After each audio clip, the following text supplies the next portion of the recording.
Good morning everyone, Messi ব্লগে, Paromita Messi ব্লগে তোমাদের আবারও ওয়েলকাম। চলে এসেছে নতুন ব্লগ নিয়ে। সকাল সকাল উঠে পড়েছি, উঠে দেখো আমার চান পুজো সব হয়ে গেছে। আর আজকে তো যাব বিয়ে বাড়িতে। তোমাদের বলেছিলাম যে আমরা বিয়েতে যাচ্ছি না, আমরা বউ ভাতে যাচ্ছি। তাই মোটামুটি যা যা কাজ ছিল, নিচে ওপরে পুজো দেওয়া, চান করা, টুকটাক যা ঘরের কাজ থাকে বাসি কাজ টাজ সেরে এখন রেডি হব। তাহলে চলো ব্লগটা এখন থেকে কন্টিনিউ করছি। আর আজকে ব্লগটা কিন্তু পুরো দেখো, আজকে ব্লগটা দারুণ ধামাকাদার হবে। এখানে দেখো আমি অলমোস্ট রেডি হয়ে গেছি। ব্ল্যাক কালারের একটা শাড়ি পরেছি, কীরকম লাগছে আমাকে অবশ্যই কমেন্ট করে জানিও। আসলে ব্ল্যাক কালারটা না আমার এমনিই খুব ভালো লাগে। আর দেখেছো ব্ল্যাক কালারের শাড়ি আর সিলভার কালারের পাড়, শাড়িটা কিন্তু দুর্দান্ত। তাহলে চলো বেরিয়ে পড়ি। বলতে বলতে কিন্তু আমরা বেরিয়ে পড়েছি। আর যেহেতু রোববার ছিল, খুব একটা কিন্তু রাস্তায় জ্যামও ছিল না, বেশ ফাঁকায় ফাঁকায় গেছিলাম।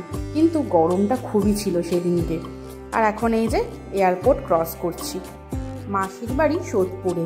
এয়ারপোর্ট থেকে বিরাটি হয়ে বেশিক্ষণ কিন্তু লাগে না, হার্ডলি 1 ঘন্টা লাগে। আর এই যে এখানে দেখো মানটি পেছনে বসেছে আর আমি সামনে। আর ও তো ফাঁকা গাড়ি দেখে একদম দেখো শুয়ে পড়েছে। ও বলছে ফাঁকা গাড়ি কেউ যাবে না, আমি পুরো শুয়ে শুয়ে যাব।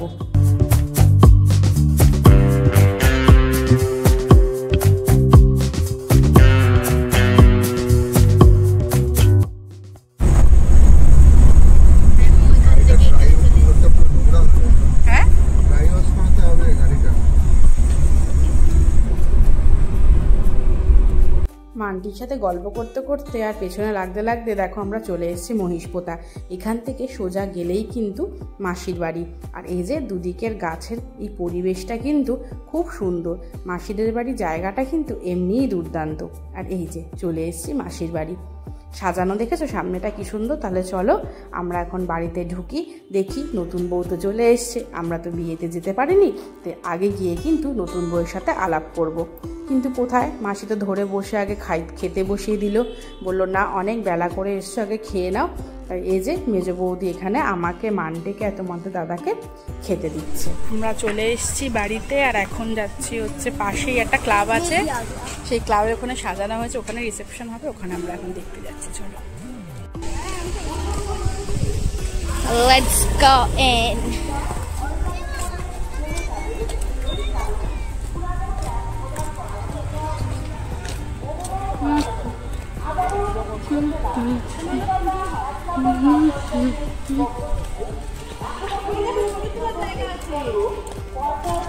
এখানে একটা ফটো স্পট আমরা দেখতে পেয়ে গেলাম।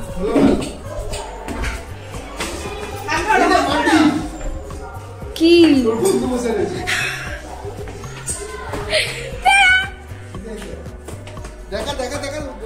তোর পরিবার বসে আছে, তো দেখ তোরই তো পরিবার বসে আছে, তুই আমাকে বলছিস? কি বড় হল, অনেক বড় হল। ও ওয়াও, কিতনা সুন্দর হ্যায়। এখানে আগেই মানটি এসে বসে পড়েছে, বউ বসার আগেই ও ছবি তুলবে বলে। এত সুন্দর সাজানো দেখে মানটি পুরো শুয়েও পড়েছে। আসলে এতটা এসছে টায়ার্ড হয়ে গেছে। আমরা এখন যাচ্ছি এর থেকে আরো উপরে। সামনে করে দে। এটা হচ্ছে বৌনি আসছে, এখানে আর একটা জায়গা আছে। বিয়ে বাড়িটা কত বড় দেখেছো? এটা হচ্ছে মাসিদের বাড়ির উল্টো দিকেই নিচে ক্লাব আর ওপরে বিয়ে বাড়ি, 2তলা 3তলা হয়েছে। আর এই তো আমরা বিয়ে বাড়ি থেকে ঘুরে এখন চলে এসেছি বাড়িতে। একটু ফ্রেশ হয়ে ড্রেসটা চেঞ্জ করে তারপর যাব বিয়ে বাড়িতে। ওখানেই দুপুরে খাওয়া দাওয়ার ব্যবস্থা করা হয়েছে। আর এখানে তো সব মাসিরা শুয়ে বসে সব গল্প করছে, একটা বিয়ে বাড়িতে যেটা হয় আর কি, সবাই একসাথে হলে। আমার কাছে মার্সেল ম্যাজিক ফোম দেখতে পাচ্ছি, আমি মার্সে চলে গেছি।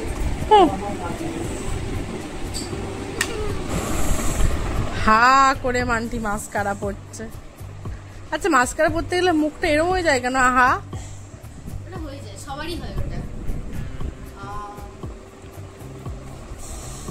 যেমন kajal, face powder, sunscreen, lip gloss সবই মেখে নিলাম, তাহলে মাস্কারা কেন বাদ যাবে?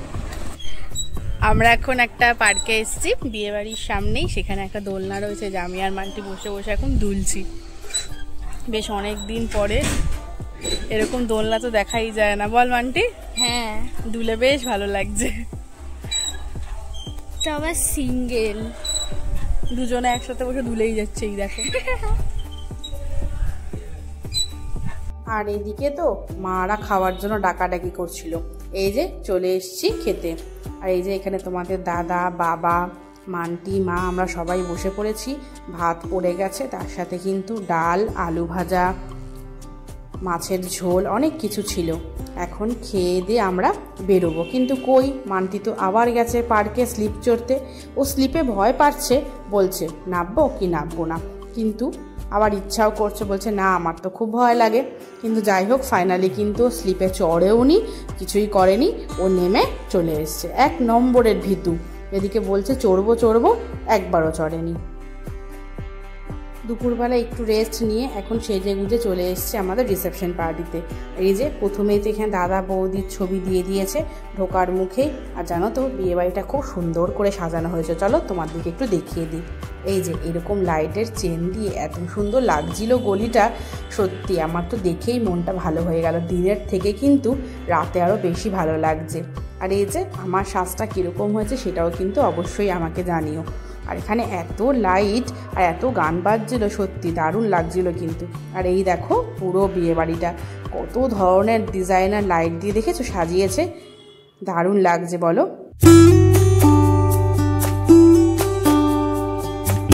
ওপরে চলে এসেছি, এসেই দেখো প্রথমেই ফুচকার কাউন্টার, আর ঠিক তার পাশেই রয়েছে মকটেলের কাউন্টার। আর এখন তো প্রত্যেকটা বিয়েবাড়িতেই মকটেলের কাউন্টারটা খুব কমন। আর ঠিক উল্টো দিকেই ছিল হচ্ছে কফির কাউন্টার, আর কফির কাউন্টারের পাশেই ছিল হচ্ছে পকোড়া। আর এখানে তো সব মামি মাসি সবাই একসাথে মিলে ছবি তুলে নিচ্ছে, ভিডিও করছে। তখনও আসলে বউ আসেনি, তাহলে ভাবো আমরা কত আগে বিয়েবাড়ি পৌঁছে গেছি। আর এই যে ফাইনালি কিন্তু নতুন বৌদি আর দাদা চলে এসছে। নতুন বৌদি আর দাদাকে তোমরা অনেক শুভেচ্ছা শুভকামনা জানিও।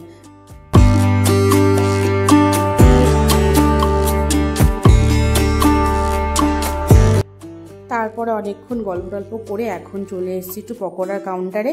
ভেজ পকোড়া আর একটু চিকেন পকোড়া নিয়ে যাচ্ছি। আসলে মায়ের তো হাতে ব্যথা পায়ে ব্যথা, বেশি উঠতে পারছে না, তাই আমি নিয়ে গিয়ে দিচ্ছি। আর তারপরে আমি একটু টেস্ট করলাম ব্লুবেরি মকটেলটা, এটা কিন্তু দুর্দান্ত স্বাদের ছিল। আর তারপর আমরা বসে গল্প করছিলাম। আর এখানে তো আর সেদিন তো জানোই ইন্ডিয়া নিউজিল্যান্ডের ফাইনাল ছিল, ওখানে দেখো মান্টি, কুনাল, তোমাদের দাদা সবাই বসে কিন্তু খেলা দেখছিল। তারপরে তখন প্রায় রাত্রি 12:30, অনেক রাত হয়ে গেছিলো, কনে যাত্রীদেরও মোটামুটি খাওয়া হয়ে গেছিলো। তাই আমরাও চলে এসেছি এখন ওপরে ডিনার করতে। এই যে মান্টি, মা, কুনালও এসেছিলো, আর এই যে তোমাদের দাদা। তাহলে চলো ডিনারটা করে নিই। আর এই যে মেনুটা তোমাদের সাথে শেয়ার করলাম, সবটা দেখাতে পারলাম না। তাহলে চলো আজকে ব্লগটা এখানেই শেষ করছি। পুরো ব্লগটা তোমাদের কেমন লাগলো অবশ্যই আমাকে জানিও। আর বিয়েবাড়ির কিছু ছবি তোমাদের সাথে শেয়ার করলাম, সেটাও দেখো। আর হ্যাঁ, আর যারা ইউটিউব থেকে দেখছো তারা অবশ্যই চ্যানেলটা সাবস্ক্রাইব করে দিও। আর যারা ফেসবুক থেকে দেখছো তারা অবশ্যই ফলো করে পাশে থেকো। চলো টাটা।